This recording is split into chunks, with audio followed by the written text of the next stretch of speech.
அன்பிற்குரிய தம்பிகளே, தங்கைகளே, உங்கள் அனைவருக்கும் எனது அன்பான வணக்கம்.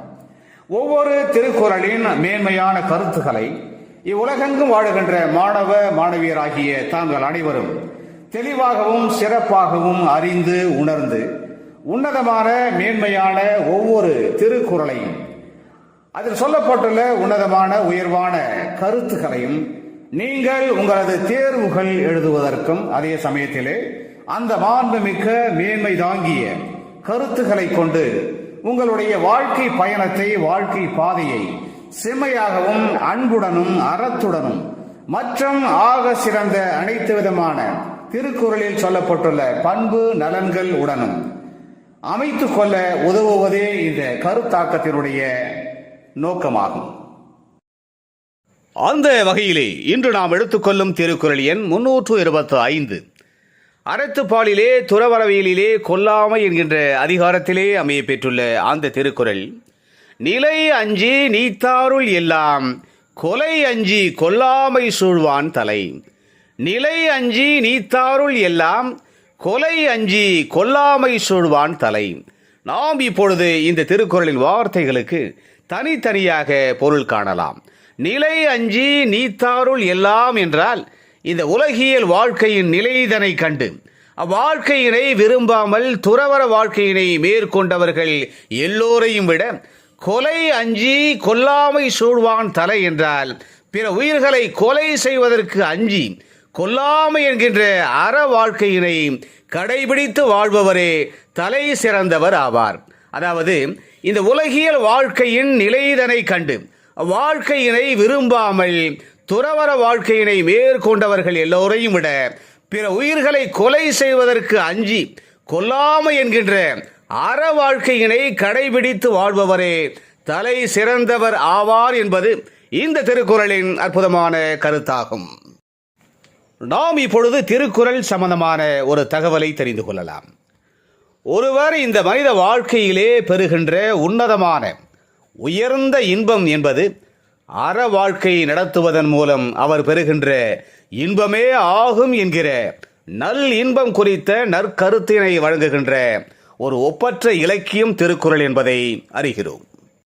இந்த உலகிலே தன்னோடு வாழுகின்ற பிற உயிர்களின் மீது அன்பும் கருணையும் கொண்டு அவற்றிற்கு துன்பங்கள் விளைவிக்காமல் அவற்றினை கொல்லாமல் தமது வாழ்க்கை பாதையினை அமைத்துக் கொண்டவர்கள் இவ்வுலக வாழ்க்கையின் நிலை கண்டு அந்த நடைமுறையில் வாழாமல் துறவு வாழ்க்கையினை மேற்கொண்டவர்களை காட்டிலும் உன்னதமானவர்கள், உயர்ந்தவர்கள், தலை சிறந்தவர்கள் என்கின்ற இந்த திருக்குறளின் அரியதொரு அருமையான கருத்தோடு தொடர்புடைய இனியதொரு தமிழ் திரைப்பட பாடல் வரிகளை நாம் தேடுகின்ற பொழுது கவிஞர் கண்ணதாசன் இயற்றியிருக்கிற ஒரு அறம் சார்ந்த பாடல் வரிகள் நம் நினைவுக்கு வருகிறது.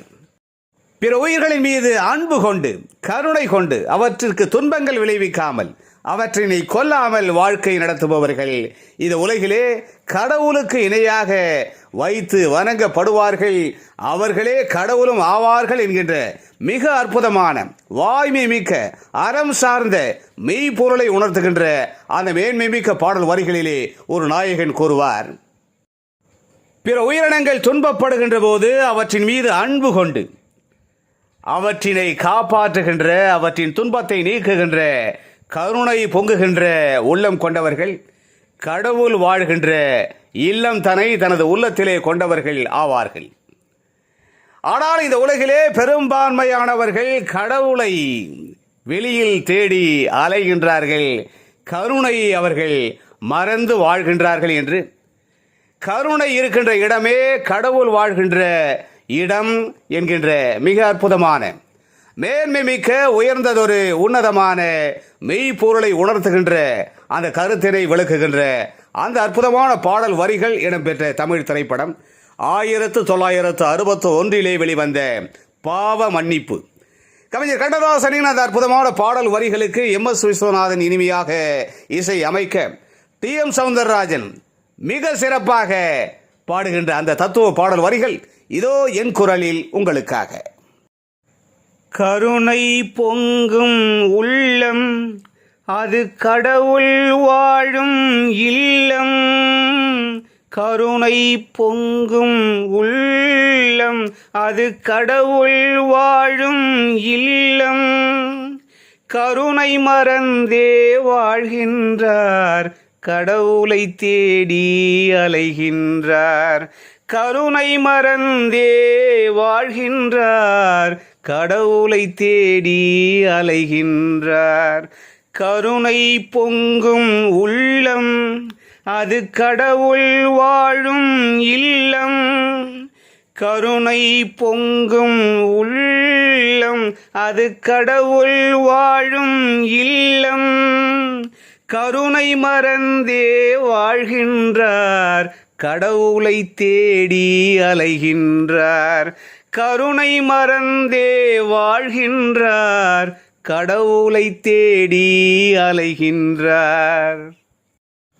எனவே அன்பு தம்பிகளே, தங்கைகளே, இந்த உலகியல் வாழ்க்கையின் நிலைதனை கண்டு அவ்வாழ்க்கையினை விரும்பாமல் துறவற வாழ்க்கையினை மேற்கொண்டவர்கள் எல்லோரையும் விட பிற உயிர்களை கொலை செய்வதற்கு அஞ்சி கொல்லாமை என்கின்ற அற வாழ்க்கையினை கடைபிடித்து வாழ்பவர்களே தலை சிறந்தவர்கள் ஆவார்கள் என்கின்ற கொல்லாமை என்கின்ற அதிகாரத்திலே அமையப்பெற்றுள்ள இந்த திருக்குறளின் அற்புதமான கருத்தினை தெளிவாக அறிந்து உணர்ந்து நாம் பிற உயிர்களின் மீது கருணை கொண்டு அன்பு கொண்டு அவற்றினை துன்பப்படுத்தாமல் கொல்லாமல் வாழ்ந்து சிறப்புகளையும் மேன்மையையும் அடைவோம். மீண்டும் ஒரு இனிய திருக்குறள் எண் 326. அந்த திருக்குறளின் பொருளோடு தொடர்புடைய இனியதொரு தமிழ் திரைப்பட பாடல் வரிகள், திருக்குறள் சம்பந்தமான சில தகவல்கள் ஆகியவற்றோடு நாம் விரைவிலே மீண்டும் சந்திக்கலாம். அதுவரை அன்பு வணக்கம் கூறி விடை பெற்றுக் கொள்வது உங்களுடைய அன்பு அண்ணா முனைவர் கா. சிவசங்கர். மீண்டும் சந்திப்போம். நன்றி, வணக்கம்.